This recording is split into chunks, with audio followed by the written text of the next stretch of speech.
Anong silbi ng pag-ibig sa isang pipi at bingi? Ginagamit mo lang ang kapansanan mo para makuha ang awa ko. Nabasag ang katahimikan ng marangyang kainan sa matatalim na salitang yon ni Lorenzo. Kumalabog ang dibdib ni Courtney, tila isang basag na kampana na walang makarinig. Nakaayos siya, nang simple sa suot na puting bestida na ngayon ay nabasahan ng kulay pulang alak mula sa basong itinapon ni Lorenzo sa kanyang mukha. Malagkit ang bawat patak, naglalagos sa kanyang balat, kasabay ng bawat mapangutyang tinginin ng mga taong nakapaligid. Ang mga bulungan ay tila matutulis na karayom na tumutusok sa kanyang kaluluwa kahit hindi niya ito naririnig. Ang tanging nararamdaman niya ay ang pagbaba ng dugo, ang paglamig ng kanyang mga kamay, at ang pagnanais na lamunin na lang siya ng sahig. Hinawakan niya ang kanyang ulo, ang buhok ay basang-basa. Pumulupot ang malamig na alak sa kanyang leeg, tila tali na humihigpit at pumipigil sa hininga niya. Hinanap ng kanyang mga mata si Ate Rina, ang kanyang kapatid, na nangako na sasamahan siya sa blind date na ito. Nakita niya ito sa isang sulok, nakatayo sa likod ng isang malaking halaman, tumalikod at nagkunwaring abala sa kanyang telepono. Isang matalim na kirot ang tumagos sa puso ni Courtney, higit pa sa hapdi ng alak sa kanyang balat. Ang tanging pamilya niya, ang tanging dugong kakampi niya, ay tumalikod sa kanya sa pinakamadilim na sandali ng kanyang buhay. Para siyang basag na salamin sa isang pader na pilit niyang pinipisil ang kanyang mga daliri upang damhin ang bawat kislap nito, ngunit wala. Bakit ka pa nagpunta dito? Awa lang ang makukuha mo sa akin. Tingnan mo nga ang sarili mo, parang basura. Dagdag pa ni Lorenzo, sabay sipa sa silya na kanyang kinauupuan kanina. Marahang lumuhod si Courtney, pinulot ang mga nagkalat na piraso ng basag na baso ng alak. Bawat piraso ay tila sumasalamin sa kanyang nagkadurog-durog na puso. Hindi niya namalayan na hinihiwa na pala ang kanyang mga daliri. Hindi niya naririnig ang tunog ng pagkalaglag ng maliliit na piraso sa sahig, pero nararamdaman niya ang matinding sakit at ang bawat patak ng dugo na dumadaloy. Ang kanyang mga kamay ay nanginginig, hindi dahil sa lamig ng alak kundi sa tindi ng kanyang panginginig.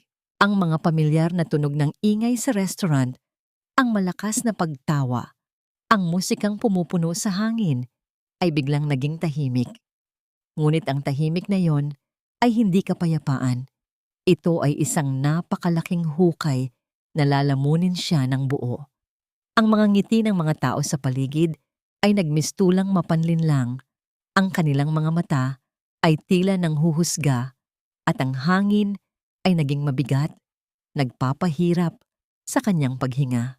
Tila tumigil ang mundo para kay Courtney. Sa bawat patak ng dugo mula sa kanyang daliri, parang may bahagi rin ng kanyang pagkatao ang unti-unting namamatay. Nais niyang sumigaw, nais niyang ipagsigawan na hindi siya basura, na may halaga siya, na karapat-dapat din siyang mahalin. Ngunit walang boses ang lumalabas. Tanging ang tahimik na kirot sa kanyang puso, ang nagsisilbing patotoo ng kanyang pagdurusa. Bakit? Bakit hindi ako karapat-dapat? Tulad ng iba? Ang bulong ng kanyang kaluluwa na walang sino mang makarinig, kahit siya. Siya ay nanatili doon, nag-iisa, durog, at nawalan ng pag-asa. Huwag mong gamitin ang kapansanan mo para maging pabigat sa amin, Courtney. Akala mo ba madaling mag-alaga ng katulad mo? Ang matining na boses ni Ate Rina ay gumuhit sa hangin ng kanilang maliit at masikip na sala. Mas masakit pa sa sugat na dulot ng basag na kristal sa kanyang mga daliri. Pagod na pagod si Courtney. Ang suot niyang bestida ay tuyo na ngunit nanatili ang malapot at malansang amoy ng alak. Isang paalala ng malagim na gabi sa restaurant. Sa halip na yakap o kumot ang sumalubong sa kanya, ang nanlilisik na mga mata ng kanyang kapatid ang tumambad sa kanya. Ang bawat salita ni Rina ay tila isang hagupit ng latigo na tumatama sa kanyang likuran. Pilit siyang pinapaluhod sa ilalim ng bigat ng utang na loob. Marahang ibinaba ni Courtney ang kanyang bag. Ang kanyang mga kamay ay nanginginig pa rin. Gusto niyang sabihin na napahiya siya, na binuhusan siya ng alak, na muntik na siyang mawalan ng dignidad. Ngunit sa tuwing bubuka ang kanyang bibig, ang tanging lumalabas ay ang hangin ng kanyang pagsisikap. Walang tunog, walang boses. Itinaas niya ang kanyang mga kamay. Sumesenyas ng mabilis. Ang mga daliri ay tila sumasayaw sa gitna ng desperasyon. Sinusubukang ipaliwanag ang kalupitan ni Lorenzo. Ngunit tinalikuran lamang siya ni Rina, isang kilos na mas malakas pa sa anumang mura. Hindi ko kailangan ng mga kamay mo, Courtney.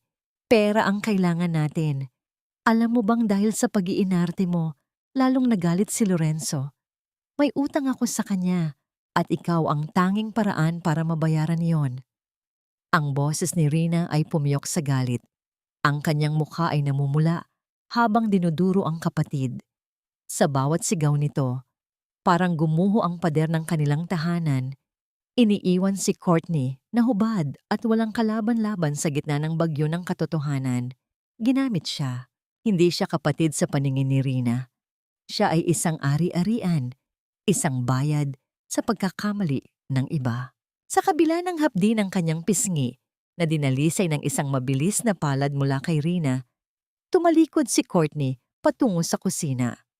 Ang kanyang puso ay parang isang ibon na nakakulong sa isang madilim na hawla, pilit na humihingi ng laya. Doon, sa gitna ng usok ng kanin at amoy ng tuyo, nakita niya ang kanyang mga pamangkin na nakasilip sa pintuan. Ang kanilang mga mata ay puno ng takot. Sa sandaling iyon, nilunok niya ang lahat ng pait. Pinilit niyang pakalmahin ang kanyang paghinga, kinuha ang sandok, at nagsimulang maghain.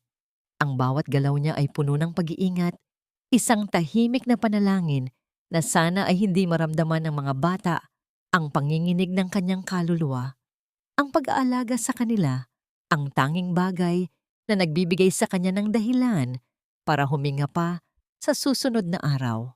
Lumipas ang gabi na puno ng mapanglaw na katahimikan sa loob ng kanilang bahay. Ngunit ang isip ni Courtney ay hindi mapakali.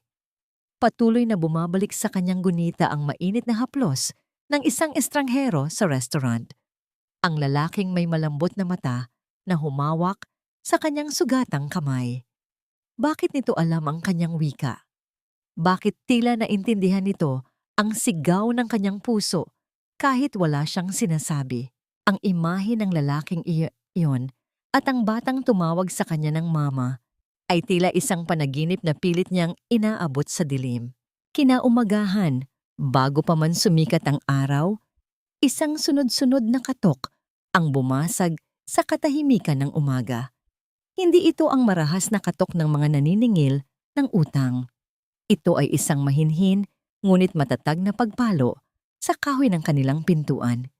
Nang buksan ni Courtney ang pinto, tila tumigil ang pagdaloy ng oras.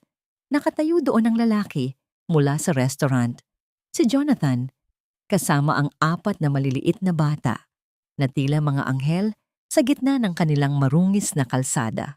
Ang kanyang presensya ay tila isang liwanag na pilit na pumapasok sa madilim na sulok ng buhay ni Courtney.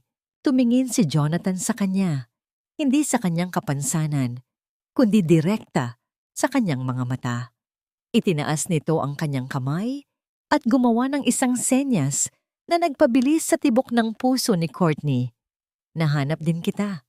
Ngunit sa likuran ni Jonathan, lumabas si Rina na may kasakiman sa mga mata, handang sakmalin ang anumang pagkakataong kumita kahit ang kapalit ay ang kaligayahan ng sariling kapatid. Ano ang pakay ng lalaking ito? At handa ba si Courtney na muling magtiwala sa mundong tanging pasakit lang ang ibinigay sa kanya? Magkano ang ibabayad mo sa kanya? Hindi libre ang oras ng kapatid ko, lalo na't marami kaming bayarin. Ang boses ni Ate Rina ay parang kalawang na kumakapit sa hangin. Pilit na binabahiran ang presensya ni Jonathan sa aming pintuan. Nakatayo si Courtney sa likuran ng kanyang kapatid. Ang kanyang mga mata ay nakapako sa malinis at maayos na anyo ni Jonathan. Ramdam niya ang init na nagmumula sa lalaki. Isang enerhiyang hindi niya kailangang marinig upang malaman na ito ay puno ng katapatan. Ngunit ang bawat salita ni Rina tungkol sa pera ay tila isang saksak sa kanyang dibdib. Pinapaalala sa kanya na sa mata ng sariling kadugo, siya ay isang kalakal lamang na pwedeng itawad sa pinakamataas na presyo. Hindi pinansin ni Jonathan ang kasakiman sa tono ni Rina. Sa halip, humakbang siya ng bahagya at muling itinaas ang kanyang mga kamay. Ang kanyang mga galaw ay banayad, tila isang tula na isinusulat sa hangin. Courtney, kailangan ka ng anak ko. Si Toby ay katulad mo, ngunit mula nang mawala ang kanyang ina, mas pinili niya ang manahimik. Ikaw lang ang nakikita kong makakapagpabalik sa kanyang mundo. Ang mga senyas na yon ay nagdulot ng isang kakaibang panginginig sa puso ni Courtney. Ang salitang ina at katahimikan ay naging isang mabigat na pasanin na tila gusto niyang tulungang buhatin. Sa loob ng malaki at marangyang sasakyan ni Jonathan na natiling tahimik si Courtney, nararamdaman niya ang banayad na pagyanig ng makina sa ilalim ng kanyang mga paa, isang ritmo na nagpapakalma sa kanyang kaba. Nang makarating sila sa mansyon ng mga De La Vega, bumungad sa kanya ang isang mundo na tila kinuha mula sa isang pelikula. Ngunit sa gitna ng karangyaan, may isang maliit na anino na nakaupo sa sulok ng hardin. Si Toby. Ang bata ay nakatingin sa malayo. Ang kanyang mga mata ay walang kislap. Tila isang bituin na nawalan ng ningning. Lumapit si Courtney. Ang kanyang puso ay pumipintig ng mabilis. Kinuha niya ang isang maliit na medyas na may mukha ng isang kuneho mula sa kanyang bag at isinuot ito sa kanyang kamay. Sa pamamagitan ng munting puppet na yon, marahan niyang kinalabit ang balikat ni Toby. Nang humarap ang bata, ginawa ni Courtney ang senyas para sa saya. Sa una, walang reaksyon ng bata. Ngunit nang ulitin niya ito, nang may kasamang malambot na ngiti, ang mga labi ni Toby ay dahan-dahang gumalaw. Isang maliit na kislap ang lumitaw sa mga mata ng bata, at sa kauna-unahang pagkakataon ay muli itong ngumiti. Ngumiti siya. Nakita mo ba yon? Ngumiti ang anak ko. Ang tinig ni Jonathan na puno ng pasasalamat ay naramdaman ni Courtney sa pamamagitan ng paghawak nito sa kanyang balikat. Ang init ng palad ni Jonathan ay tila isang kuryenteng gumagapang sa kanyang buong pagkatao, nagbibigay sa kanya ng lakas na hindi niya inakalang taglay niya. Sa sandaling iyon, naramdaman ni Courtney na marahil dito siya nararapat, na sa gitna ng kanyang sariling katahimikan, may isang batang nangangailangan ng kanyang tinig. Ngunit ang ligaya ay panandalian lamang. Habang inililigpit ni Courtney ang kanyang mga gamit sa isang silid, narinig niya ang isang matinis na tunog mula sa kabilang silid, isang pagbagsak ng baso at isang boses na puno ng puot. Sumilip siya ng bahagya at nakita ang isang matandang babae na may marangyang suot, ngunit ang muka ay puno ng lason. Hindi mo ba naiisip ang reputasyon natin, Jonathan? Isang pipi? Isang hampas lupa ang mag-aalaga sa mga apo ko. Huwag mong hintayin na bawiin ko ang karapatan sa mga batang ito. Isang maling hakbang mo lang, hinding-hindi mo na sila makikita. Ang mga salitang yon ni Doña Imelda ay tila isang malamig na tubig na ibinuhos sa nag-aalab na pag-asa ni Courtney. Ang kaba ay muling bumalik, mas matindi at mas nakakasakal. Nakita niya ang likod ni Jonathan na naninigas sa galit at takot. Ang banta ay malinaw. Ang presensya ni Courtney ay hindi lamang isang tulong, kundi isang mitya na maaaring sumunog sa pamilyang sinisikap niyang buuin. Magagawa ba niyang manatili kung ang kapalit ay ang pagkakawatak-watak ng mga batang nagbibigay sa kanya ng bagong buhay? O sapat na ba ang isang nangiti ni Toby para harapin niya ang dambuhalang hadlang na nasa kanyang harapan? Teacher Courtney, look! I drew a flower for you. Ang masiglang boses ni Chloe ay naramdaman ni Courtney sa pamamagitan ng banayad na paghila ng bata sa kanyang laylayan ng damit. Hindi niya naririnig ang matataas na tili at tawanan ng 4 na magkakapatid. Ngunit sa bawat pagtakbo ni Nathan, Caleb at Chloe sa paligid niya, nararamdaman niya ang hangin na sumasabay sa kanilang bawat galaw. Ang mansyon na dati ay tila isang malaking museo ng kalungkutan ay biglang napuno ng buhay. Si Courtney ay nakaupo sa sahig.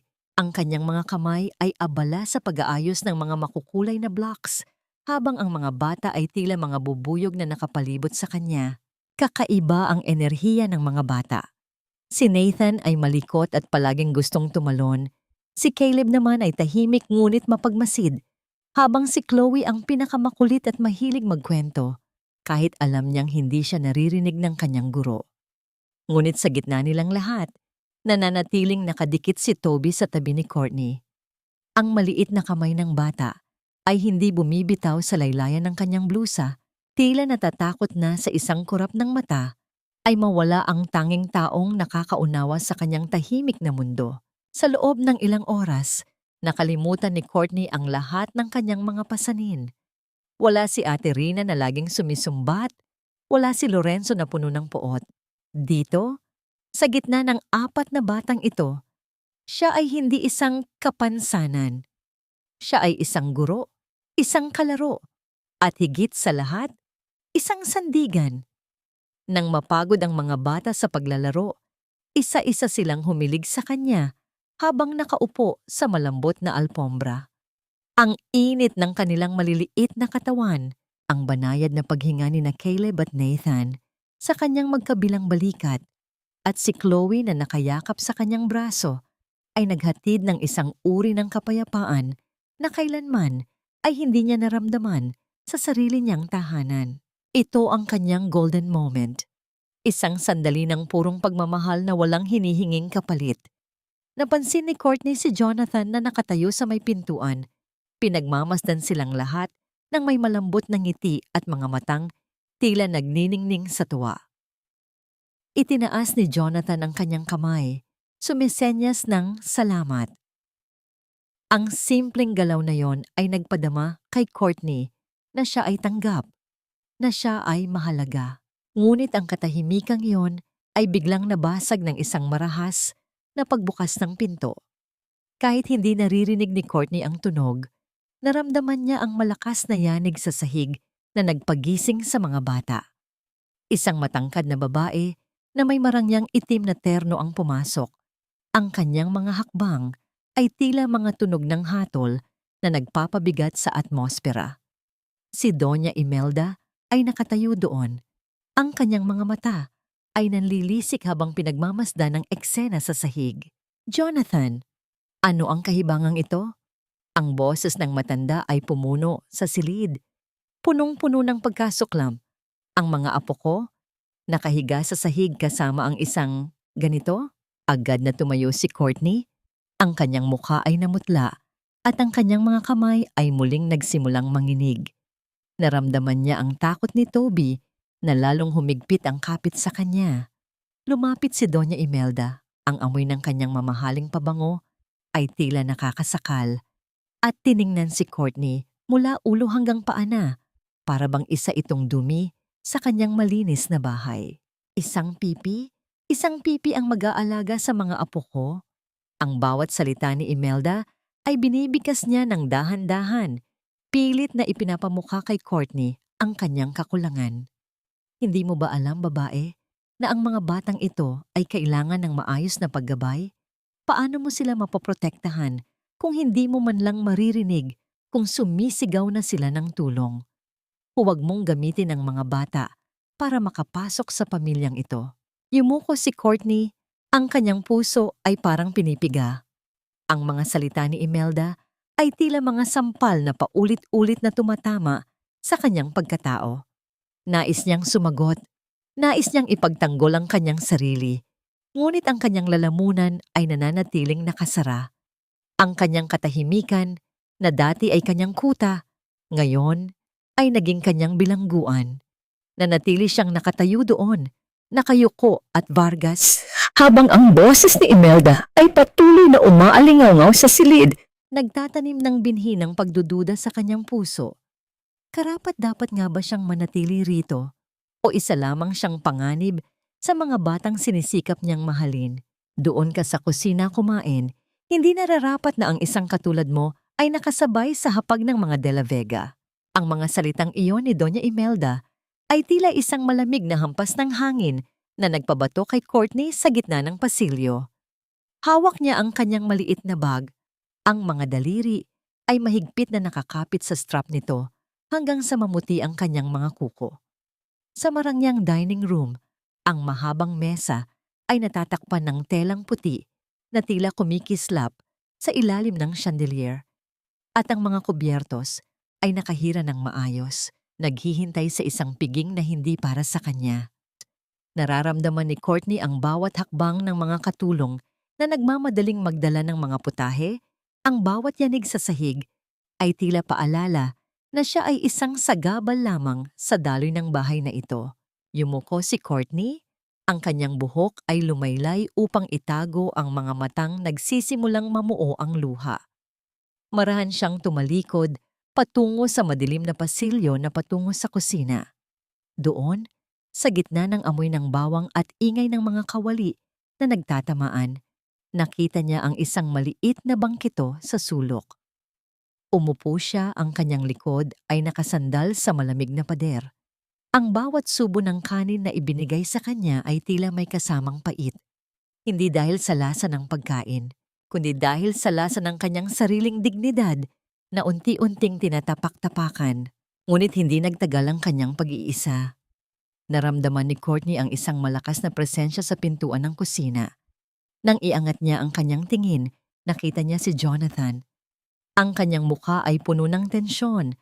Ang kanyang mga panga ay mahigpit na magkakadikit. Hindi ito nagsalita. Sa halip, lumapit ito sa kanya at kinuha ang platong hawak niya. Gamit ang kanyang malakas na kamay, hinawakan ni Jonathan ang braso ni Courtney at marahan siyang itinayo. Hindi ka kakain dito, Courtney. Kasama ka namin sa itaas. Ang mga senyas ni Jonathan ay mabilis at puno ng determinasyon. Kahit na sinusubukan ni Courtney na bumitiw, mas naging matatag ang hawak ni Jonathan. Pagbalik nila sa dining room, ang hangin ay tila naging kuryente. Tumigil ang tunog ng pagtama ng kutsara at tinidor ni Doña Imelda sa kanyang plato. Ang matanda ay dahan-dahang nag-angat ng tingin. Ang kanyang mga mata ay nanlilisik sa galit nang makita si Courtney na muling nakatayo sa tabi ng kanyang anak. Jonathan, ano ang ibig sabihin nito? Sinusuway mo ba ako para sa babaeng iyan? Ang boses ni Imelda ay gumaralgal sa galit. Ang kanyang kamay na may suot, na mamahaling singsing ay nanginginig habang nakaturo kay Courtney. Hindi sumagot si Jonathan sa pamamagitan ng salita. Sa halip, hinila niya ang upuan sa kanyang tabi at pinaupo roon si Courtney. Isang mabigat na katahimikan ang bumalot sa silid, isang katahimikang mas masakit pa sa anumang sigaw. Pinagmasdan ni Courtney ang kanyang sarili sa refleksyon ng pilak na kutsara. Nakita niya ang isang babaeng maliit, pipi, at tila walang laban. Ngunit sa tabi niya ay isang lalaking handang maging boses niya sa harap ng bagyo. Teacher Courtney is our family now, Lola. Biglang sumenya si Toby mula sa kabilang dulo ng mesa. Ang kanyang mga maliit na kamay ay matapang na gumagalaw. Ang apat na bata ay sabay-sabay na tumingin sa kanilang lola. Ang kanilang mga mukha ay puno ng pagkakaisa na hindi matitibag ng anumang utos. Dito naganap ang golden moment. Isang sandali kung saan sa ilalim ng mesa, naramdaman ni Courtney ang malapad at mainit na palad ni Jonathan na humawak sa kanyang nanginginig na kamay. Hindi ito bumitaw. Ang init na iyon ay tila isang pangako na hindi siya mag-iisa, na sa gitna ng malupit na palasyong ito, may isang taong naniniwala na siya ay sapat. Sa loob ng ilang segundo, tila nawala ang puot ni Imelda sa paningin ni Courtney. Ang tanging naramdaman niya ay ang tibok ng puso ni Jonathan na tila sumasabay sa kanya. Ngunit ang gabi ay hindi natapos sa kapayapaan. Isang malakas na katok sa main gate ang naramdaman nila sa pamamagitan ng pagyanig ng lupa. Maya-maya pa, pumasok ang isang katulong na may dalang balita. Sir, nandoon po sa labas ang kapatid ni Ma'am Courtney Ayaw pong umalis hanggat hindi raw kayo nakakausap. Namilog ang mga mata ni Corny. Si Ate Rina. Alam niya ang ibig sabihin nito. Ang kanyang kapatid ay hindi napunta rito para sa kanya, kundi para sa pera ni Jonathan. Ang takot na tila nakatago sa isang sulok ng kanyang puso ay muling sumabog. Ang mukha ni Doña Imelda ay dahan-dahang nagkaroon ng isang mapanuring ngiti, tila nakahanap ng bagong sandata laban sa kanya. Mukhang dumating na ang totoong kulay ng pamilya mo, Courtney. Handa ka na bang makita ni Jonathan ang dumi na pilit mong itinago? To, sabi mo, pambi, pagkatandanago. Ang boses mo ay hindi sa lalamunan nagmumula, Courtney. Ito ay nasa bawat tibok ng iyong puso na tanging ako lang ang nakakaririnig. Ang mga senyas ni Jonathan ay tila ba isang mainit na kumot na bumabalot sa nanlalamig na pagkatao ni Courtney pagkatapos ng nakakasulasok na pagbisita ni Ate Rina.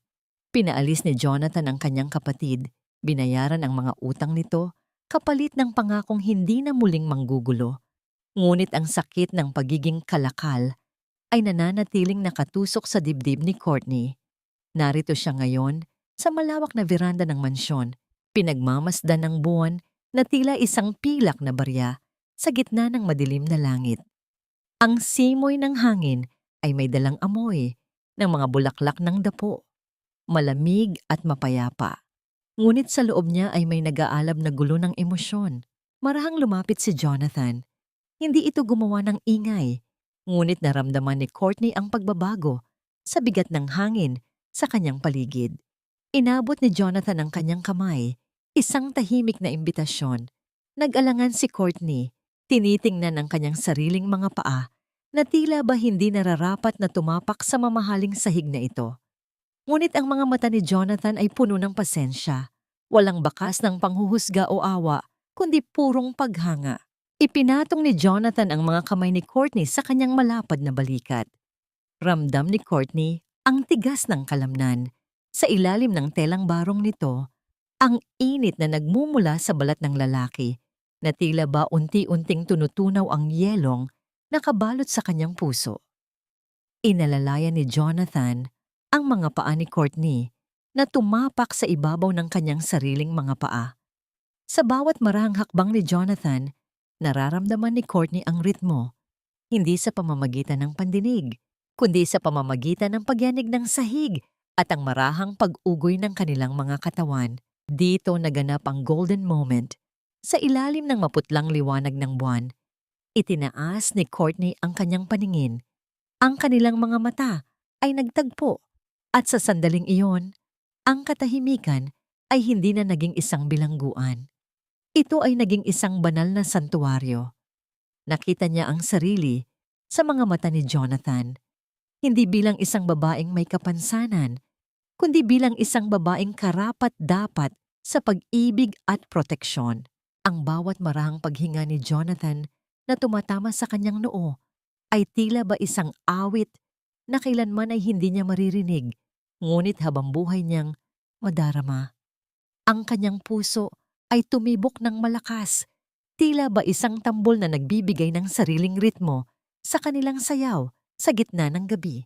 Matapos ang sayaw, inihatid ni Jonathan si Courtney sa kanyang silid. Ang bawat hakbang ay tila ba lumulutang sa ulap ng kaligayahan. Ngunit bago pa man siya tuluyang makapasok, napansin ni Courtney ang isang pinto sa dulo ng pasilyo na bahagyang nakabukas, ang silid-aklatan ni Jonathan. Isang kakaibang udyok ang nagtulak sa kanya na pumasok. Ang amoy ng lumang papel at katad ay bumati sa kanya. Isang amoy ng nakaraan at mga lihim. Sa ibabaw ng malaking lamesang kahoy, may isang maliit na frame na nakataob. Marahang itinaas ito ni Courtney, ang kanyang mga daliri ay bahagyang nanginginig. Nang makita niya ang larawan sa loob, tila ba tumigil ang pag-ikot ng mundo at nawalan siya ng kakayahang huminga. Isang babae ang nakangiti sa larawan, suot ang isang puting bestida, yakap si Jonathan sa isang masayang sandali. Ngunit hindi ang saya ang nagpatigil sa tibok ng puso ni Courtney, kundi ang katotohanan na ang babaeng nasa larawan Ang yumaong asawa ni Jonathan ay may mukhang eksaktong kamukha niya. Ang bawat kurba ng labi, ang hugis ng mga mata, hanggang sa maliit na nunal sa may leeg. Tila ba tumitingin si Courtney sa isang salamin ng nakaraan? Isang matinding lamig ang gumapang sa kanyang likuran. Ang lahat ba ng kabutihan ni Jonathan, ang pagtatanggol nito sa kanya, at ang matatamis na sayaw sa ilalim ng buwan ay dahil ba sa tunay na pagmamahal sa kung sino siya o dahil lamang ba siya ay isang buhay na anino ng babaeng pilit nitong binabalikan sa kanyang mga alaala?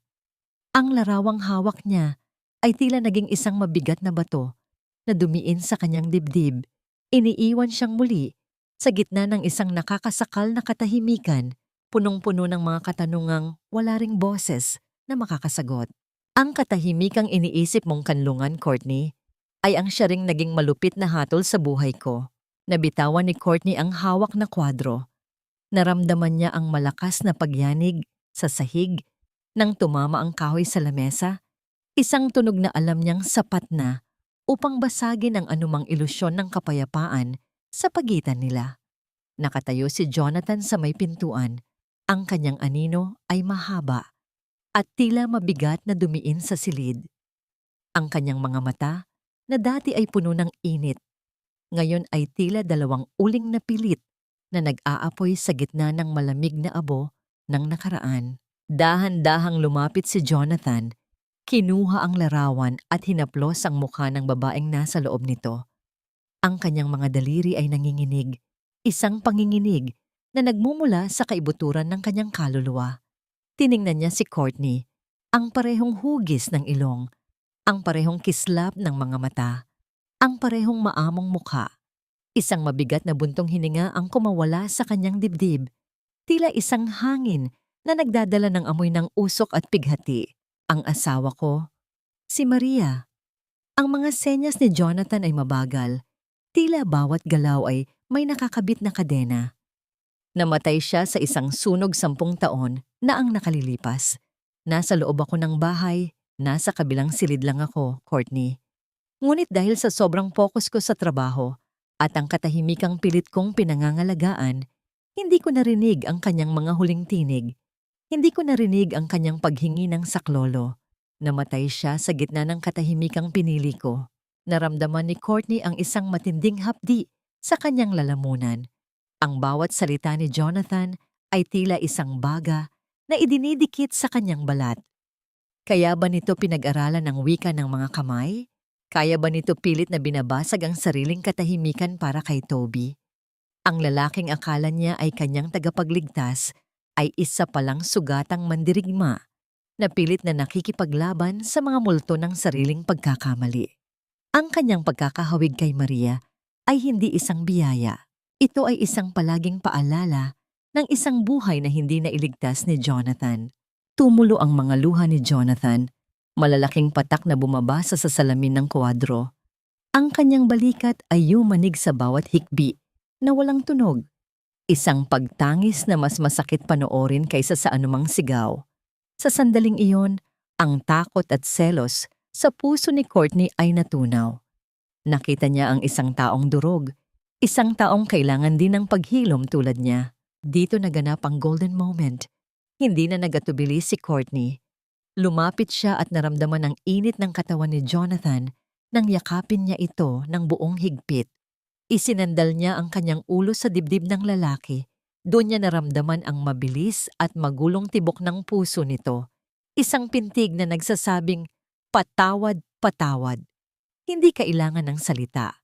Ang kanilang mga katawan ay tila 2 piraso ng basag na palayok na pilit na pinagdidikit ng pandikit ng kapatawaran.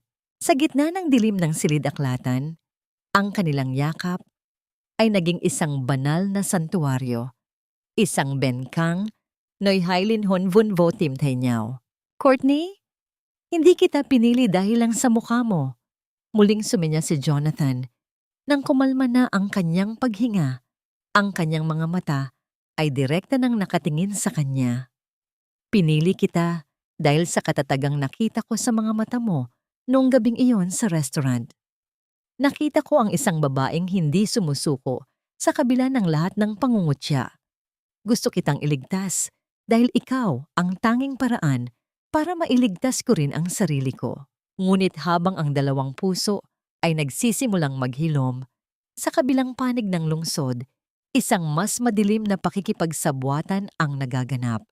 Sa loob ng isang mamahaling sasakyan, nakaupo si Lorenzo. Ang kanyang muka ay puno ng puot habang pinagmamasdan ang larawan ni Courtney sa kanyang telepono.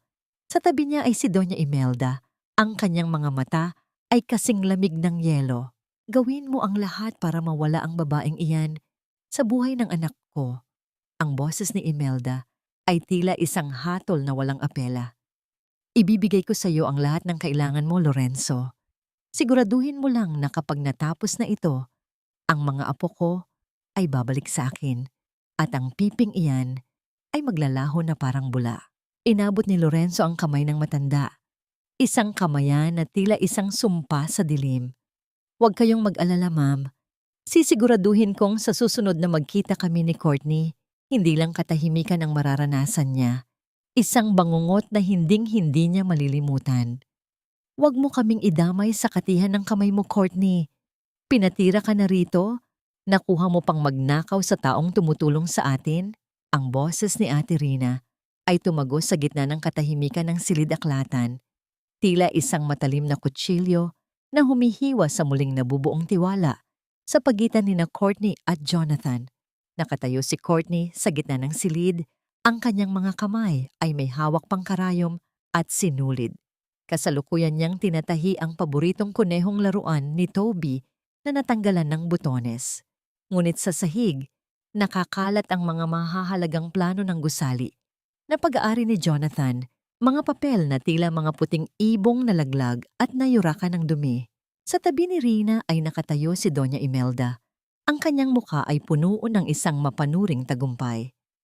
Sinabi ko na sa iyo, Jonathan, ang mga taong galing sa putik, hinding-hindi mo matuturo ang maging malinis. Tingnan mo, ang blueprint ng proyekto mo sa gobyerno. Nakita sa ilalim ng unan ng babaeng ito. Ang boses ng matanda ay pumuno sa silid. Bawat pantig ay may kasamang lason na pilit na sumisira sa dangal ni Courtney. Binitawan ni Courtney ang laruan ni Toby. Naramdaman niya ang malakas na yanig sa kanyang dibdib.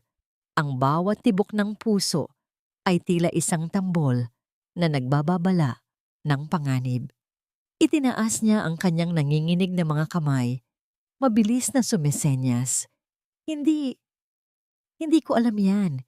Hindi ko ninakaw yan. Ngunit lalong lumakas ang biya ng panunumbat ni Rina. Anong hindi? Nakita ko sa bag mo kanina, Courtney. Huwag ka nang magsinungaling. Akala mo ba hindi ko alam na kailangan mo ng pera para pambayad sa mga utang na ginawa mo sa probinsya? Ang paggaslight ni Rina ay napakahusay. Binaliktad nito ang lahat ng katotohanan. Ginawang kriminal ang biktima sa harap ng taong tanging pinagkakatiwalaan nito. Ang bawat salita ni Rina ay tila isang malakas na sampal na nagpapahilo kay Courtney. Ang hangin sa silid ay naging napakabigat, tila ba ang bawat bintana ay biglang isinarado. Iniiwan siyang nakakulong sa isang silid na punong-puno ng kasinungalingan. Pumasok si Jonathan sa silid. Ang kanyang mga hakbang ay mabigat at puno ng pagod mula sa maghapong trabaho.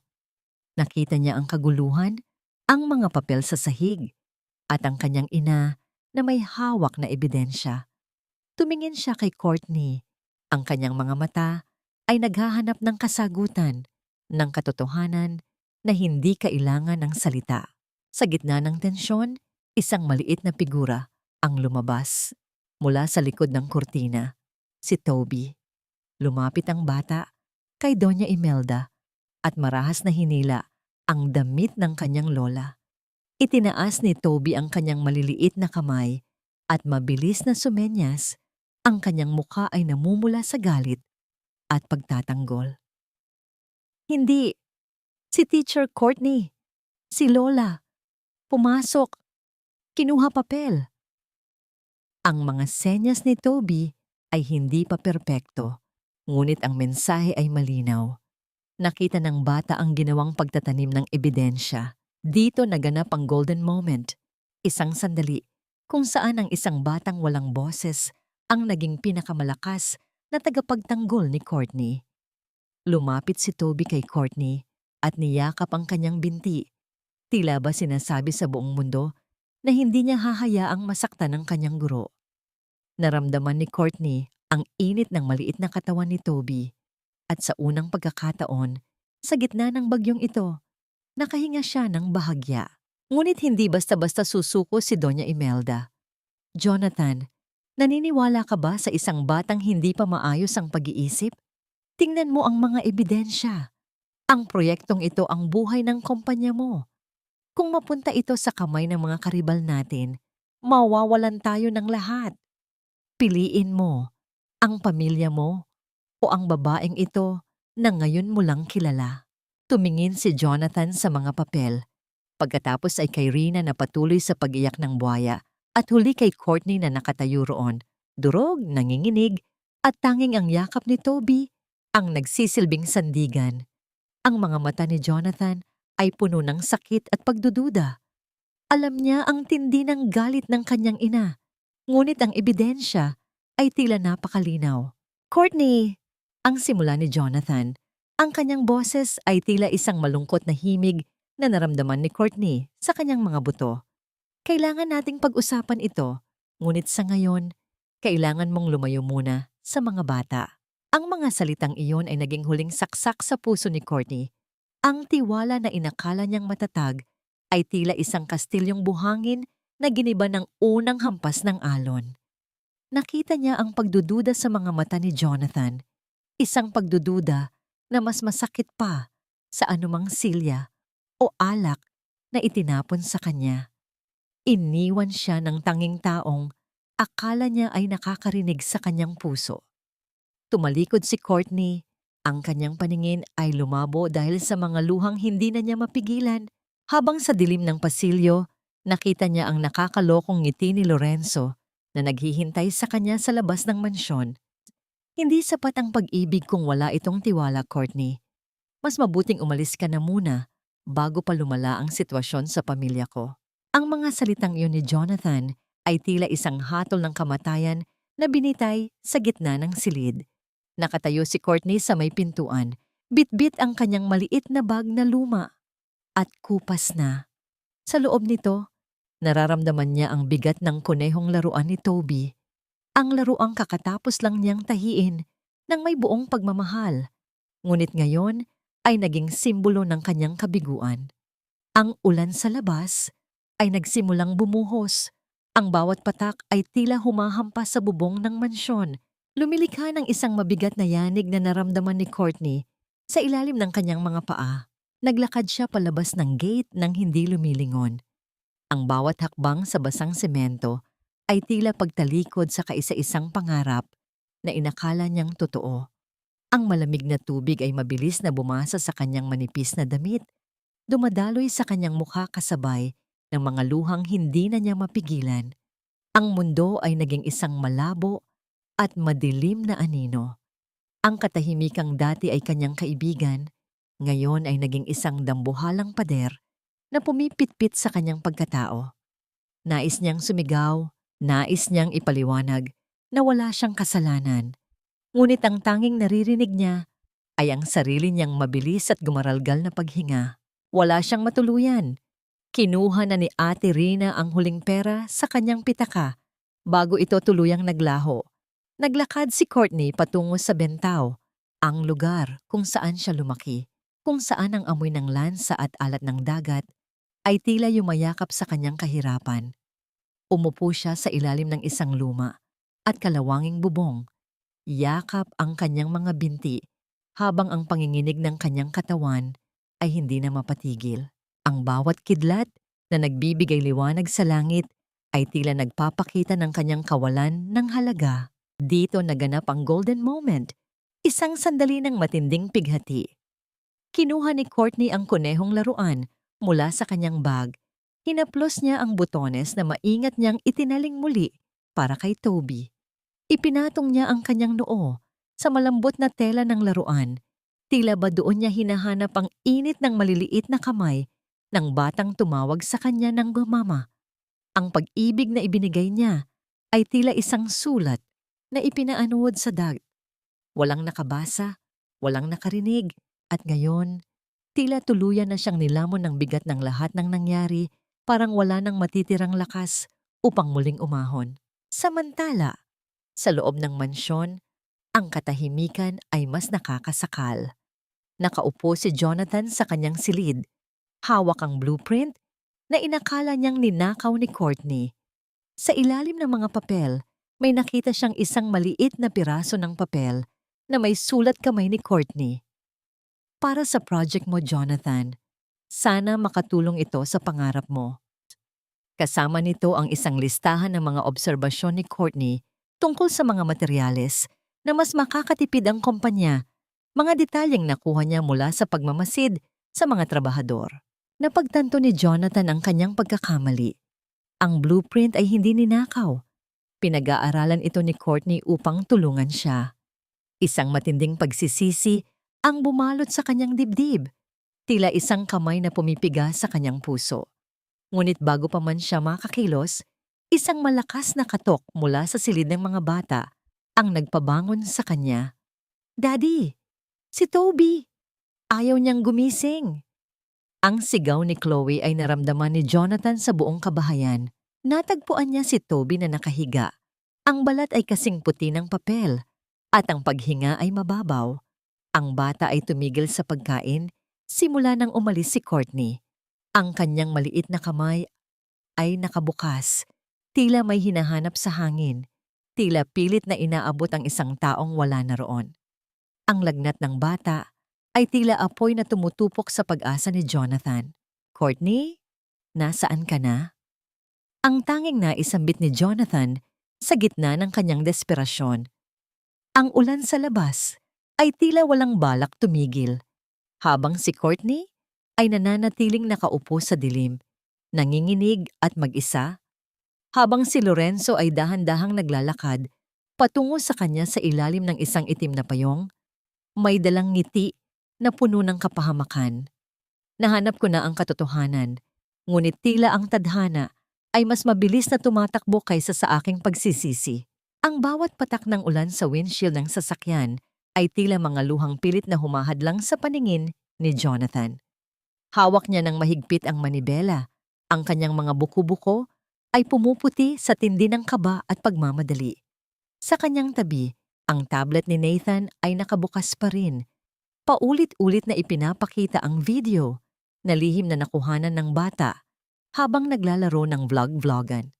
Doon, malinaw na nakita ang pagpasok ni Ate Rina at Doña Imelda sa silid-aklatan, ang mabilis na pagtago ng mga dokumento sa ilalim ng unan ni Courtney at ang kanilang mapanirang tawanan.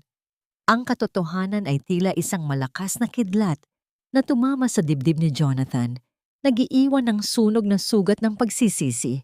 Paano ko nagawang pagdudahan siya?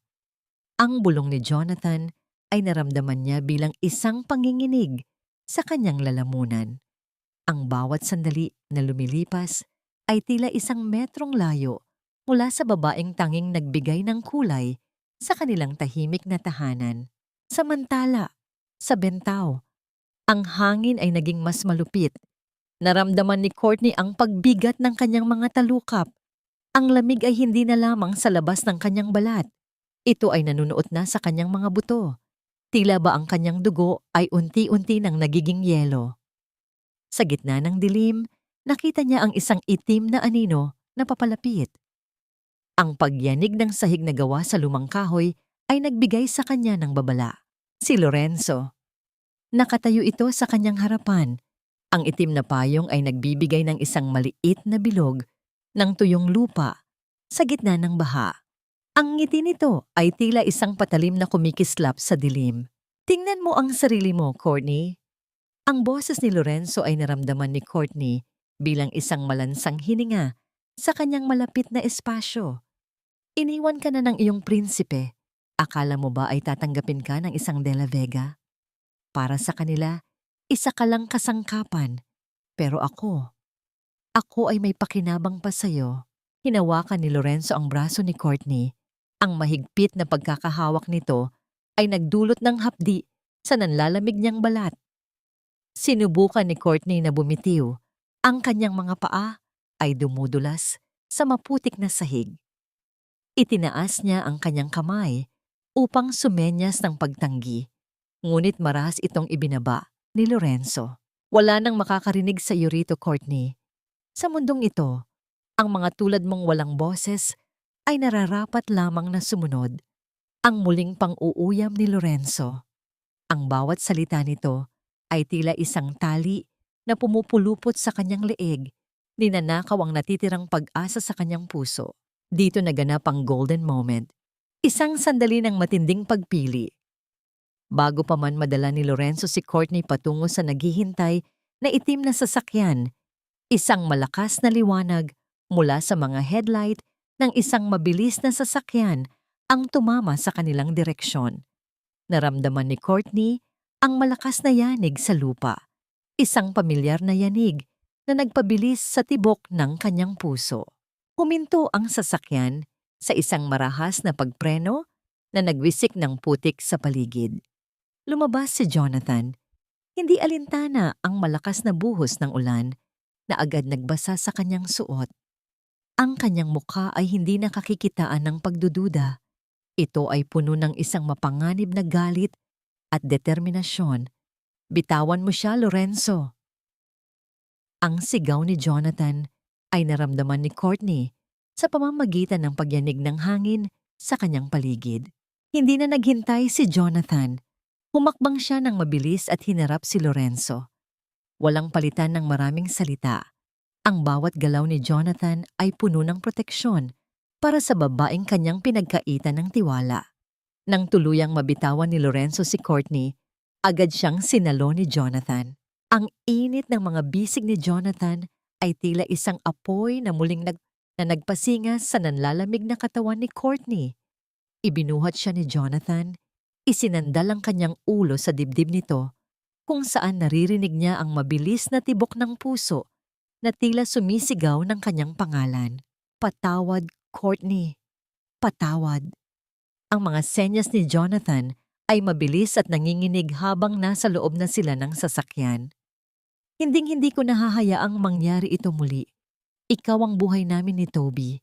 Ikaw ang tinig na kailangan ko. Ngunit bago pa man sila makarating sa ospital para kay Toby, hinarap muna ni Jonathan ang huling balakid sa kanilang tahanan. Pagdating sa mansyon, ipinatapon ni Jonathan ang lahat ng gamit ni Ate Rina sa labas ng gate. Kahit ang pagmamakaawa at pag-iyak ni Rina ay hindi nagpalambot sa kanyang puso. Huwag mo nang tatawaging pamilya ang sarili mo sa harap ni Courtney. Ang malamig na hatol ni Jonathan sa kanyang kapatid. Ang bawat sentimo na ibinigay ko sa iyo ay kabayaran sa sakit na idinulot mo. Ngayon, maglaho ka. Habang si Rina ay naiwang nagsisigaw sa gitna ng ulan, dinala ni Jonathan si Courtney sa silid ni Toby. Ang bata ay nananatiling mahina. Ngunit nang maramdaman nito ang pamilyar na amoy ni Courtney, ang mga mata ni Toby ay dahan-dahang bumukas. Ang maliit na kamay ng bata ay pilit na inabot ang mukha ni Courtney at isang mahinang senyas ang ginawa nito. Mama, bumalik ka. Ang luha ni Courtney ay pumatak sa pisngi ni Toby. Ang bawat patak ay tila isang gamot na nagpapagaling sa lagnat ng bata at sa sugat ng kanyang sariling puso. Ngunit sa labas ng silid, nakatayo si Doña Imelda, pinagmamasdan ng eksena ng may kasing lamig na tingin. Ang pagkatalo ni Rina at Lorenzo ay simula pa lamang ng mas malaking laban. Ang mga mata ng matanda ay nakatitig sa legal na dokumento sa kanyang kamay, ang huling baraha upang tuluyang wasakin ang pamilyang ito. Ang bawat pintig ng puso ko ay isang pangako na hinding-hindi na kita bibitawan muli, Courtney. Ikaw ang himig sa gitna ng aking katahimikan. Ang mga senyas ni Jonathan ay dahan-dahan, tila babawat galaw ng kanyang mga daliri ay isang haplos sa sugatang kaluluwa ni Courtney. Nakaupo sila sa tabi ng kama ni Toby, kung saan ang bata ay mahimbing nang natutulog. Ang kulay sa kanyang mga pisngi ay unti-unti nang bumabalik. Ang tanging liwanag sa silid ay nagmumula sa isang maliit na lamp sa sulok, nagbibigay ng malambot at madilaw na anino sa kanilang mga mukha. Naramdaman ni Courtney ang init ng balat ni Jonathan nang hawakan nito ang kanyang mga kamay, isang hawak na hindi nagmamadali, kundi humihingi ng kapatawaran at pananatili.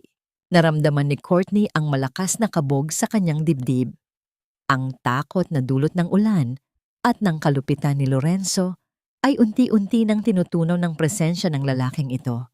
Itinaas niya ang kanyang kamay, ang kanyang mga daliri ay bahagyang nanginginig habang sumisenyas. Natatakot ako, Jonathan. Hindi dahil sa dilim, kundi dahil baka isang araw ay magising ako at ang lahat ng ito ay isa lamang magandang panaginip na kailangang magtapos. Dito naganap ang golden moment, isang sandali ng matinding kilig at pag-uunawaan. Sa halip na sumagot ng mabilis, kinuha ni Jonathan ang kanang kamay ni Courtney at marahan itong ipinatong sa kanyang lalamunan. Naramdaman ni Courtney ang bawat pag-vibrate ng boses ni Jonathan, ang init ng kanyang balat, at ang bawat lunok ng lalaki. Sa pamamagitan ng kanyang mga daliri, nararamdaman niya ang tunog ng pag-ibig na hindi niya marinig. Ramdam mo ba?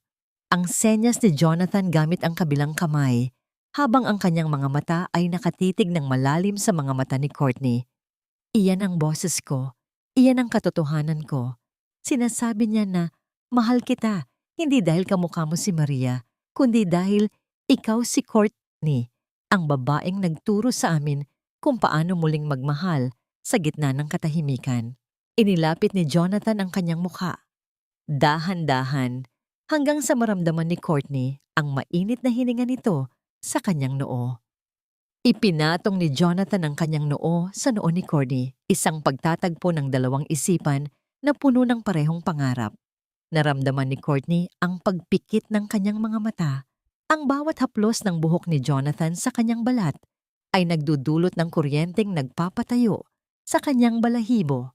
Sa sandaling iyon, ang mundo sa labas ng silid na yon ay naglaho. Walang Doña Imelda, walang mga banta, walang sakit. Mayroon lamang silang dalawa at ang pangakong binuo sa pagitan ng kanilang mga hininga. Ngunit ang kapayapaang ito ay biglang nabulabog. Naramdaman ni Courtney ang isang malakas na pagyanig sa sahig mula sa labas ng silid, kasunod ang pagbukas ng pinto nang walang pasintabi. Nakatayo doon si Doña Imelda, ang kanyang mukha ay kasing tigas ng semento at ang kanyang mga mata ay nanlilisik sa galit. May hawak siyang isang makapal na sobrang kulay kape. Ang mga gilid nito ay tila matatalim na kutsilyong handang sumugat. Magsaya na kayo habang kaya niyo pa. Ang boses ng matanda ay naramdaman ni Courtney bilang isang malamig na hanging pumasok sa silid. Inihagis ni Imelda ang sobre sa ibabaw ng kama ni Toby. Ang bigat nito ay nagdulot ng isang tuyot na tunog ng pagbagsak sa kutsyon. Isang supwe na iyan, Jonathan. Ang patuloy ni Imelda, ang kanyang mga senyas ay mabilis at puno ng puot para masiguradong maiintindihan din o ni Courtney.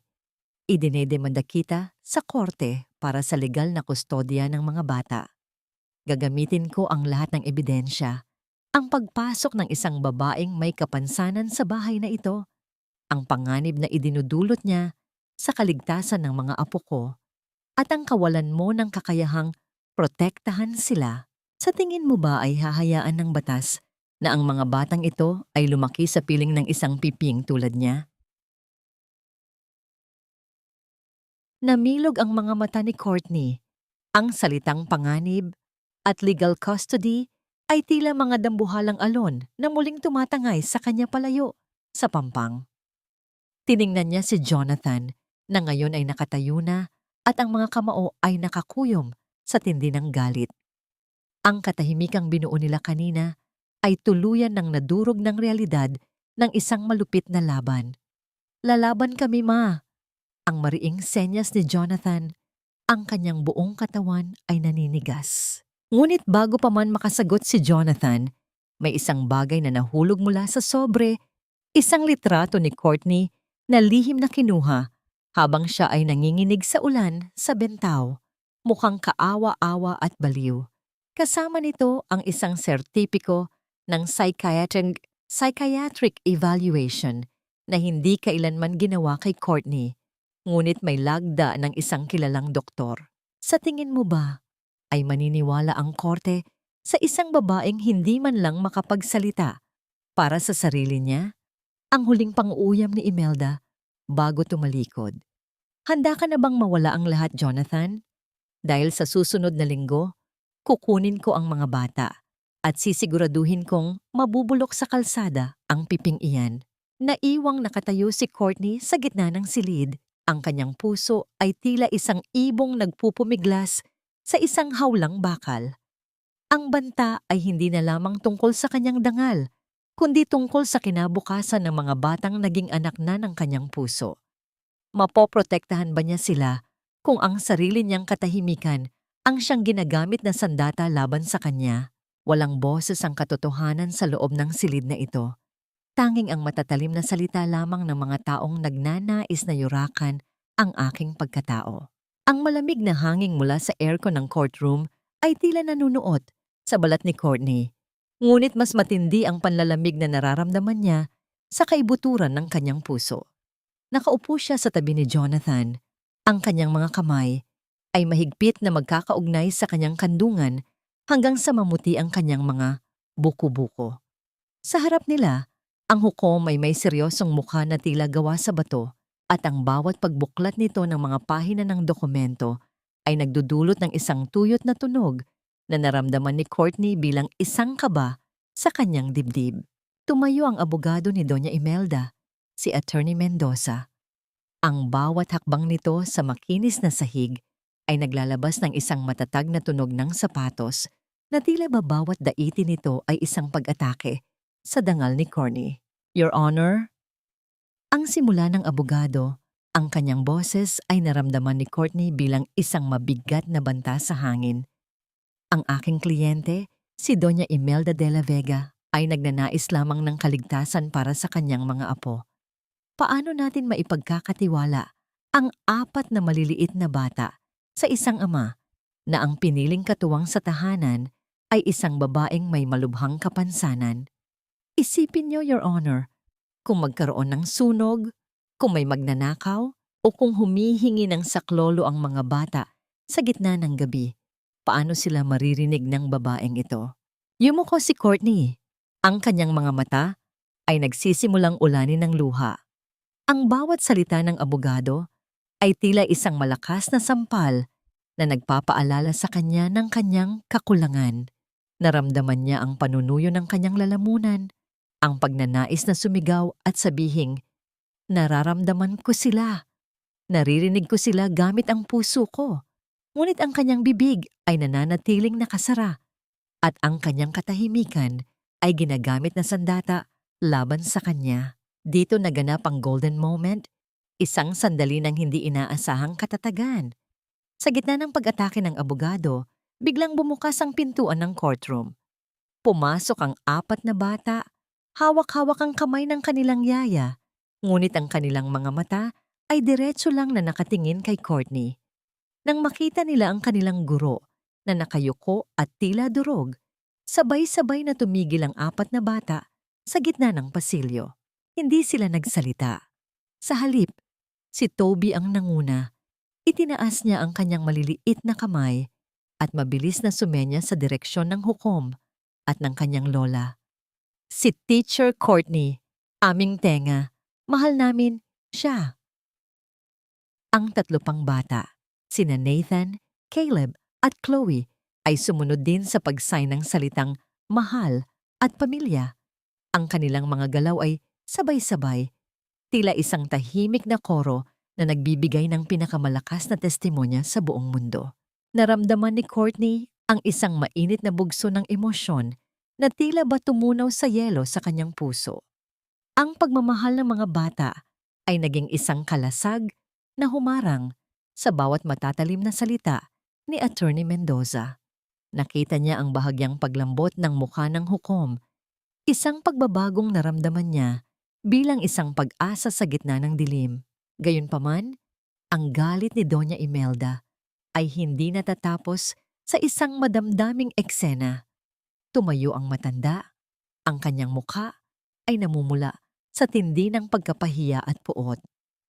Isang dula-dulaan. Ang boses ni Imelda ay naramdaman ni Courtney bilang isang marahas na pagyanig sa paligid. Huwag niyong gamitin ang mga bata para lokohin ang korte. Your Honor, meron pa akong isang testigo, isang tao na nakakakilala sa tunay na pagkatao ng babaeng ito noong siya ay nasa probinsya pa. Bumukas muli ang pinto at isang lalaki ang pumasok. Nang makita ni Courtney ang mukha nito, tila ba tumigil ang pag-ikot ng mundo at ang hangin sa kanyang paligid ay biglang naglaho. Ito ay si Mang Gustin, ang dating kapitbahay nila sa probinsya na binayaran ni Imelda upang magsinungaling. May hawak itong isang lumang record at sa kanyang mga mata ay makikita ang kasakiman. Sasabihin ko ang totoo, Your Honor, ang pahayag ng lalaki. Ang babaeng yan, may itinatagong lihim na hinding-hindi niyo paniniwalaan. Isang lihim na magpapatunay na hindi siya karapat-dapat na lumapit man lang sa kahit sinong bata. Naramdaman ni Courtney ang matinding panginginig ng kanyang mga kamay. Anong lihim ang tinutukoy nito? Ang bawat banta ay tila isang muling paglubog niya sa isang malalim na hukay na wala ng katapusan. Tumingin siya kay Jonathan na ngayon ay puno rin ng pagtataka at kaba. Ang laban para sa kanilang pamilya ay tila lalong nagiging madilim at mapanganib. Hindi ba't isa kang mamamatay tao sa gitna ng iyong sariling katahimikan, Courtney? Ang boses ni Mang Gustin ay naramdaman ni Courtney bilang isang marahas na pagyanig sa hangin. Tila isang kulog na yumanig sa bawat hibla ng kanyang pagkatao. Sa loob ng courtroom, ang bawat mata ay tila naging mga matatalim na karayom na nakatusok sa kanya. Ang paratang ay tila isang dambuhalang bato na bumagsak sa gitna ng silid, nagwawasak sa anumang kapayapaang pilit niyang binuo. Naramdaman ni Courtney ang panunuyo ng kanyang lalamunan. Ang bawat lunok ay tila may kasamang bubog na humihiwa sa kanyang lalamunan. Nakatayo si Courtney sa gitna ng witness stand. Ang kanyang mga kamay ay mahigpit na nakakapit sa gilid ng kahoy na bakod hanggang sa mamuti ang kanyang mga daliri. Sa kanyang kandungan, nakatago ang isang maliit na panyo na may burang pangalan ni Toby, isang simbolo ng kanyang pagmamahal na ngayon ay tila napakaliit at walang halaga sa harap ng dambuhalang kasinungalingan. Ang miron ng mga tao, ang mga bulungan na hindi niya naririnig, ngunit nararamdaman sa pamamagitan ng mapanghusgang tingin, ay tila isang malapot na putik na dahan-dahang lumulunod sa kanya. Your Honor, noong may sunog sa aming baryo 10 taon na ang nakalilipas, ang babaeng ito, ang inatasan na magbantay sa isang sanggol. Ngunit dahil sa kanyang kapansanan, dahil hindi niya narinig ang mga babala at ang iyak ng bata, naiwan niya ito sa loob ng nag-aapoy na bahay. Ang boses ni Mang Gustin ay pumuno sa silid, puno ng pekeng pighati na binayaran ng pera ni Doña Imelda. Naramdaman ni Courtney ang matinding panginginig ng kanyang mga tuhod. Ang alaala ng sunog sa probinsya ay muling bumalik. Ang init ng apoy, ang makapal na usok na humaharang sa kanyang paningin, at ang desperasyon niyang iligtas ang bata kahit wala siyang marinig. Ang katotohanan ay nailigtas niya ang bata. Ngunit dahil sa kanyang katahimikan, hindi niya nagawang ipaliwanag ang sarili nang siya ang pagbintangan ng mga tao. Ngayon, ang sugat ng nakaraan ay muling binuksan upang lasunin ang kanyang kasalukuyan. Dito naganap ang golden moment. Isang sandali ng matinding katapangan sa gitna ng pagkagapi. Tumingin si Courtney kay Jonathan na ngayon ay nakatayo sa kanyang upuan. Ang mga mata ay puno ng pag-aalala at galit para sa kanya. Inabot ni Jonathan ang kanyang kamay sa hangin, isang mabilis na senyas. Naniniwala ako sa iyo. Maniwala ka rin sa sarili mo. Ang simpleng galaw na yon ay tila isang kuryenteng nagbigay ng lakas sa nanlalamig na dugo ni Courtney. Hindi na nag-antay si Courtney sa kanyang interpreter. Sa kauna-unahang pagkakataon, Binitiwan niya ang kanyang panyo at dahan-dahang tumayo ng tuwid. Ang kanyang mga mata, na dati ay puno ng luha, ngayon ay nag-aapoy sa determinasyon. Ibinuka niya ang kanyang bibig. Ang kanyang lalamunan ay nanginginig sa tindi ng pagsisikap na makalikha ng tunog. Ito ay isang tunog na hindi perpekto, isang tunog na hirap at garalgal, ngunit puno ng lahat ng sakit at pag-ibig na itinago niya sa loob ng 30 taon. Halsey ko, si La. Ang boses ni Courtney ay naramdaman niya bilang isang malakas na pag-vibrate sa kanyang sariling dibdib. Hindi ito sapat para sa isang talumpati, ngunit sapat na upang patahimikin ang buong courtroom. Ang bawat pantig ay tila isang paghukay sa kanyang sariling kaluluwa upang ipakita ang katotohanan. Ipinakita niya ang kanyang mga kamay na may mga peklat mula sa sunog na yon, mga peklat na nakuha niya dahil sa pagsuong sa apoy upang iligtas ang bata. Hindi dahil sa kapabayaan. Nakita ni Courtney ang pagkabigla sa mukha ni Doña Imelda. Ang matanda ay tila nawalan ng hangin nang makita ang katatagan ng babaeng inakala niyang madaling durugin. Ang bawat senyas ni Courtney pagkatapos niyon ay tila matatalim na pana na tumatama sa mga kasinungalingan ni Mang Gustin. Ang kanyang katahimikan ay hindi na isang kapansanan. Ito ay naging isang dambuhalang tinig na sumisigaw para sa katarungan. Ngunit ang tensyon ay hindi pa natatapos. Habang ang hukom ay nagsusulat ng kanyang mga tala, isang katulong mula sa mansyon ang pumasok ng madalian at may ibinulong kay Jonathan. Naramdaman ni Courtney ang biglang paninigas ng katawan ni Jonathan. Ang kanyang mukha ay nawalan ng kulay, mas maputi pa sa papel. Tumingin si Jonathan kay Courtney. Ang kanyang mga mata ay puno ng takot na hindi niya mapaliwanag. Si Toby. Nawawala si Toby. May kumuha sa kanya sa labas ng korte. Ang mundo ni Courtney ay muling gumuho. Ang tagumpay sa loob ng courtroom ay biglang naging walang silbi. Naramdaman niya ang malakas na paghampas ng kanyang puso sa kanyang tadyang, tila isang ibong nagpupumiglas sa kamatayan. Sa gitna ng kaguluhan, nakita niya ang isang mabilis na anino ni Lorenzo sa may bintana, may dalang mapanirang ngiti. Ang huling laban ay hindi na sa harap ng batas, kundi sa gitna ng panganib na maaaring kumitil sa buhay ng batang itinuturing niyang sariling anak. Nasaan ang anak ko? Lorenzo, hayop ka, ibalik mo sa akin si Toby. Ang boses ni Jonathan ay naramdaman ni Courtney bilang isang marahas na pagyanig sa hangin. Tila isang bagyong nagngangalit sa gitna ng sementadong pasilyo ng korte. Ngunit para kay Courtney ang mundo ay biglang tumigil sa pag-ikot. Ang bawat ingay ng mga nagtatakbuhang yapak ng mga gwardya ay naramdaman niya bilang isang nakakalitong pintig sa ilalim ng kanyang mga paa. Ang kanyang paningin ay nagsimulang lumabo. Tila ba ang bawat liwanag ay unti-unting nilalamon ng isang dambuhalang anino ng takot. Nakalabas na sila ng courtroom, ngunit ang bawat segundo ay tila isang metrong layo mula sa kaligtasan ni Toby. Naramdaman ni Courtney ang panlalamig ng kanyang mga kamay. Ang bawat daliri ay tila nawalan ng buhay. Sa gitna ng kanyang desperasyon, naalala niya ang isang bagay.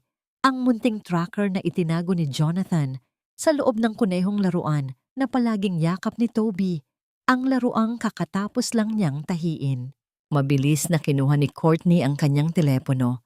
Ang kanyang mga mata ay pilit na itinuon sa kumikislap na pulang tuldok sa mapa. Itinuro niya ito kay Jonathan. Ang kanyang mga kamay ay mabilis na sumisenyas. Sa parking basement, bilis. Sa madilim at malamig na parking basement, ang amoy ng usok ng sasakyan at amag ay tila nanunuot sa bawat hininga ni Courtney. Naramdaman niya ang malakas na paghampas ng kanyang puso. Tila isang tambol na nagbababala ng nalalapit na panganib. Doon, sa gitna ng naglalakihang mga poste ng semento, nakita nila ang sasakyan ni Lorenzo. Nakatayo ang lalaki sa tabi ng nakabukas na pinto, Hawak-hawak ang nanginginig na si Toby na ang bibig ay tinakpan ng panyo. Naramdaman ni Courtney ang isang matinding bugso ng galit na hindi niya inakalang taglay niya. Hindi siya naghintay kay Jonathan. Humakbang siya ng pasulong. Ang bawat daiti ng kanyang sapatos sa semento ay naramdaman niya bilang isang matatag na paninindigan. Nang makita siya ni Lorenzo, itinaas nito ang isang matalim na piraso ng bakal. Ang mukha nito ay puno ng desperasyon at puot. "Huwag kang lalapit, piping babae." Ang boses ni Lorenzo ay naramdaman ni Courtney bilang isang marahas na hanging humahampas sa kanyang mukha. "Dahil sa'yo, nawala ang lahat sa'kin. Dahil sa'yo, naging basura ako sa harap ni Jonathan." Dito naganap ang golden moment. Isang sandali ng dakilang sakripisyo.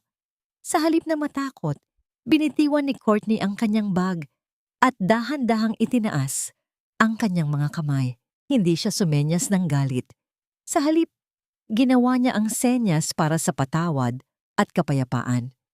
Tumingin siya ng diretso sa mga mata ni Lorenzo. Ipinapakita ang kanyang sariling mga peklat sa kamay. Nais niyang iparamdam sa lalaki na ang puot ay isa lamang apoy na tumutupok sa may-ari nito. Nang bahagyang lumuwag ang pagkakahawak ni Lorenzo kay Toby, dahil sa pagtataka, mabilis na sumenya si Courtney sa bata. "Toby, takbo! Kay Daddy!" Sa isang iglap, nakawala si Toby at tumakbo patungo sa naghihintay na mga bisig ni Jonathan. Susubukan sanang habulin ni Lorenzo ang bata, ngunit humarang si Courtney. Naramdaman niya ang matalim na hapdi nang madaplisan ng bakal ang kanyang braso. Ang bawat patak ng dugo sa kanyang puting bestida ay tila isang bulaklak na dahan-dahang bumubukadkad sa gitna ng trahedya. Ngunit hindi niya ininda ang sakit. Ang tanging mahalaga ay ang kaligtasan ng batang itinuturing niyang sariling anak.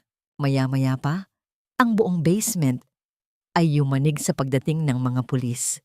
Ang matitingkad na ilaw mula sa kanilang mga sasakyan ay tumama sa mukha ni Lorenzo, na ngayon ay wala nang matakbuhan. Naramdaman ni Courtney ang pagbagsak ng lalaki sa sahig habang pinapoposan ito, isang tunog ng katarungan na naramdaman niya sa ilalim ng kanyang mga paa. Pagbalik sa loob ng courtroom, ang kapaligiran ay nagbago. Ang balita ng pag-atake ni Lorenzo ay mabilis na nakarating sa hukom. Si Doña Imelda ay nakaupo sa kanyang upuan. Ang kanyang mukha ay tila naging abo sa tindi ng pagkapahiya at takot. Ang bawat dokumento na kanyang iprinisinta ay napatunayang gawa-gawa lamang ng isang kriminal. Tumayo ang hukom. Ang kanyang boses ay naramdaman ni Courtney bilang isang matatag at pinal na hatol. Sa ilalim ng batas, ang katarungan ay hindi lamang para sa mga nakakarinig, kundi para sa mga may pusong marunong magmahal. Ang karapatan sa mga bata ay mananatili kay Jonathan de la Vega, at ang bawat banta sa kaligtasan ng pamilyang ito ay parurusahan ng naaayon sa batas.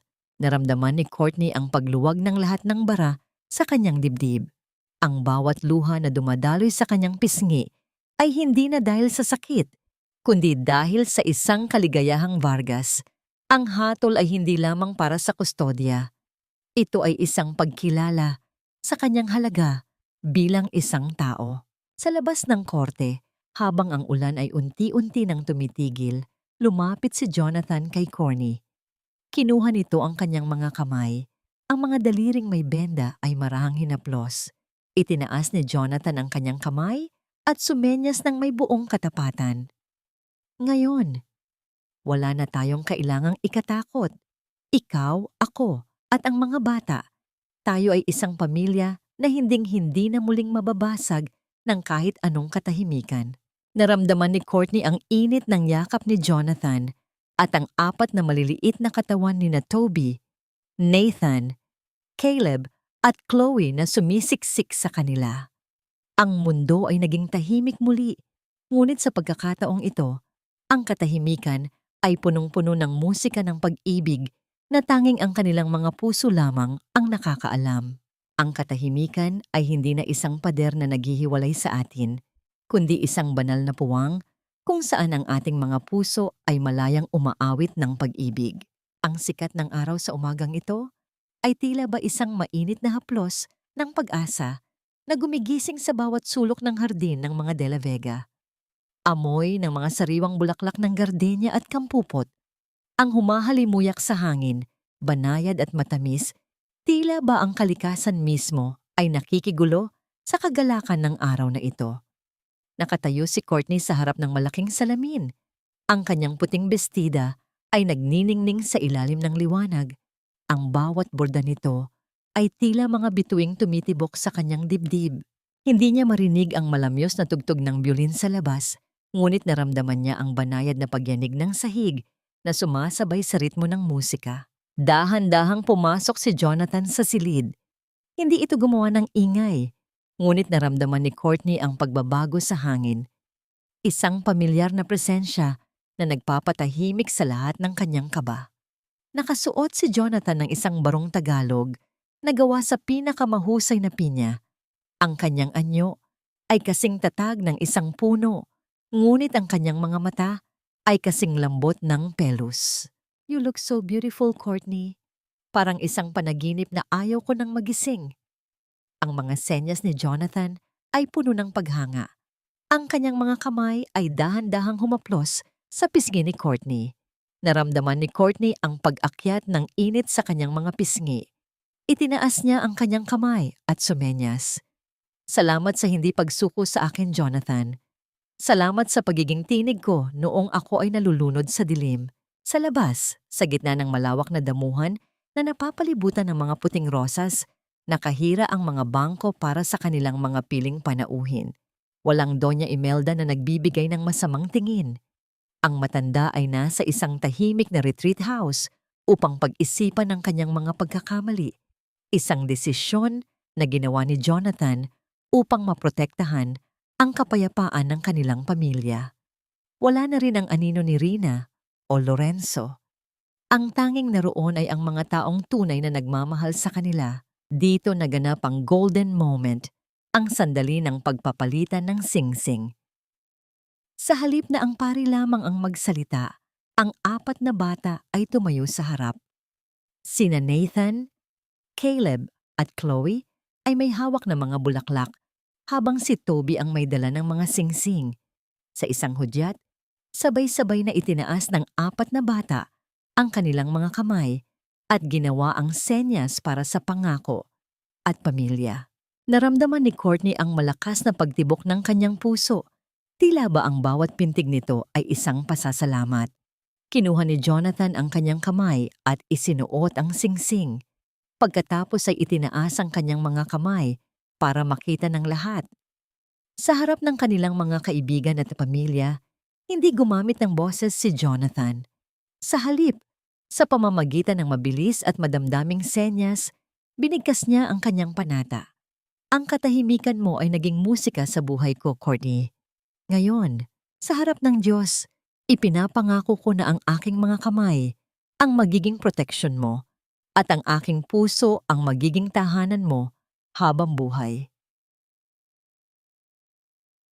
Isang matinding bugso ng emosyon ang naramdaman ni Courtney nang maramdaman niya ang malakas na palakpakan ng mga tao sa pamamagitan ng pagyanig ng hangin. Ipinatong niya ang kanyang ulo sa dibdib ni Jonathan. Doon niya naramdaman ang matatag at payapang tibok ng puso nito. Ang apat na bata ay sabay-sabay na yumakap sa kanilang mga binti. Lumilikha ng isang bilog ng pag-ibig na walang anumang puwang para sa sakit. Matapos ang seremonya, naglakad sila patungo sa isang maliit na gazebo kung saan nakalagay ang isang luma at naka-frame na piraso ng tela. Ito ang lumang panyo ni Jonathan mula sa restaurant, ang panyong nagpahid ng kanyang mga luha noong gabing siya ay durog na durog. Ngayon, ito ay naging isang boseyong bauvat, isang paalala na ang pinakamagandang kwento ay madalas na nagsisimula sa pinakamakitid na eskinita ng pighati. Handa ka na ba sa ating bagong simula? Ang huling senyas ni Jonathan bago sila sumakay sa sasakyang puno ng mga puting lobo. Tumango si Courtney, ang kanyang ngiti ay mas maliwanag pa sa sikat ng araw. Naramdaman niya ang kamay ni Toby na humawak sa kanyang daliri. At sa sandaling iyon, alam niyang ang bawat hirap, bawat sulyap ng pangungutya, at bawat patak ng luha sa nakaraan ay naging sulit para sa kapayapaang ito.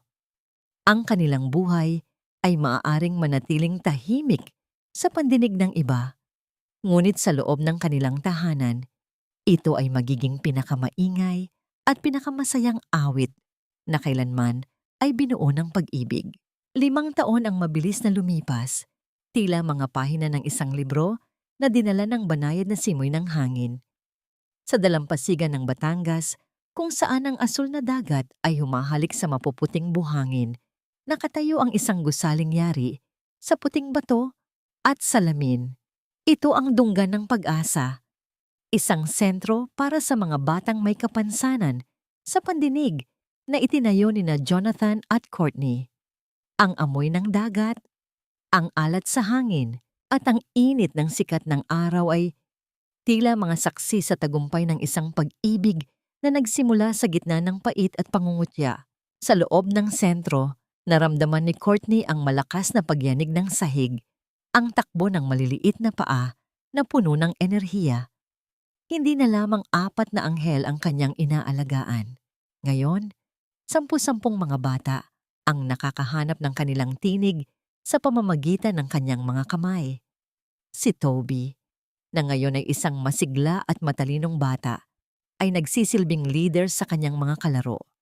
Ang kunehong laruan, na dating punit-punit, ay nakalagay sa isang glass case sa lobby.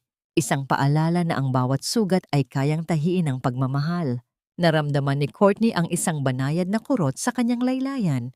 Nang lumingon siya, nakita niya si Maria Esperanza, ang kanilang 5 taong gulang na anak ni Jonathan. Si Maria ay nakakapakinig at nakakapagsalita ng malinaw. Siya ang nagsisilbing tulay ng pamilya. "Mama, Daddy is here," ang sabi ni Maria, kasabay ng mabilis na senyas ng kanyang maliliit na kamay para maintindihan ng kanyang ina. Pumasok si Jonathan. Ang kanyang buhok ay may iilang hibla na ng pilak, ngunit ang kanyang nangiti ay mas naging matamis sa paglipas ng panahon. Kasunod niya ang 3 pang quadruplets, sina Nathan, Caleb at Chloe, na ngayon ay mga binatilyo at dalaga na. Naramdaman ni Courtney ang init ng kanilang sabay-sabay na yakap, isang gulo ng mga braso at boses na naramdaman niya bilang pinakamagandang musika sa buong mundo. Dito naganap ang huling golden moment, isang sandali ng ganap na paghilom. Sa kabilang dulo ng hardin, nakita ni Courtney ang isang babaeng nakatayo sa labas ng gate. May dalang basket ng mga prutas. Si Ate Rina. Hindi na ito ang mapagmataas na kapatid. Ang kanyang anyo ay simple na lamang. At ang kanyang mga mata ay puno ng hiya at pagsisisi. Hindi sila madalas mag-usap, ngunit bawat buwan ay nagpapadala si Courtney ng tulong para sa pag-aaral ng mga anak ni Rina. Ang katarungan ay naibigay na, ngunit pinili ni Courtney ang patawad. Hindi dahil nararapat ito kay Rina, kundi dahil nararapat ang kapayapaan sa sarili niyang puso. Si Doña Imelda naman ay nananatili sa kanilang rest house sa Tagaytay. Minsan sa isang buwan, dinadala ni Jonathan ang mga apo sa kanya. Ang matanda ay naging tahimik, madalas na nakatanaw sa Bulkang Taal. Marahil ay napagtanto na ang tunay na kapangyarihan ay hindi na sa pera o reputasyon, kundi sa init ng kamay ng mga apo na dati ay gusto niyang ilayo. Sa paglubog ng araw, habang ang langit ay nagiging kulay ube at ginto, naupo sina Jonathan at Courtney sa isang tumba-tumba sa veranda. Ipinatong ni Courtney ang kanyang ulo sa balikat ni Jonathan at naramdaman niya ang matatag na paghinga ng lalaki. Sa loob ng 5 taon, napatunayan nila na ang katahimikan ay hindi isang kakulangan. Ito ay isang banal na puwang kung saan walang ingay ng kasinungalingan, tila isang dunggan o benkang kung saan ang bawat bagyo ay natatapos sa isang payapang dalampasigan. Ang pag-ibig ay hindi kailangan ng boses upang marinig. Hindi nito kailangan ng perpektong pandinig upang maunawaan. Dahil sa dulo ng bawat kwento, ang pinakamahalagang salita ay ang mga hindi binibigkas, ang mga nararamdaman sa bawat haplos, sa bawat sakripisyo, at sa bawat tahimik na panalangin para sa kaligayahan ng iba. Ang kanilang buhay ay naging isang awit ng katarungan, pag-asa, at walang hanggang pag-ibig.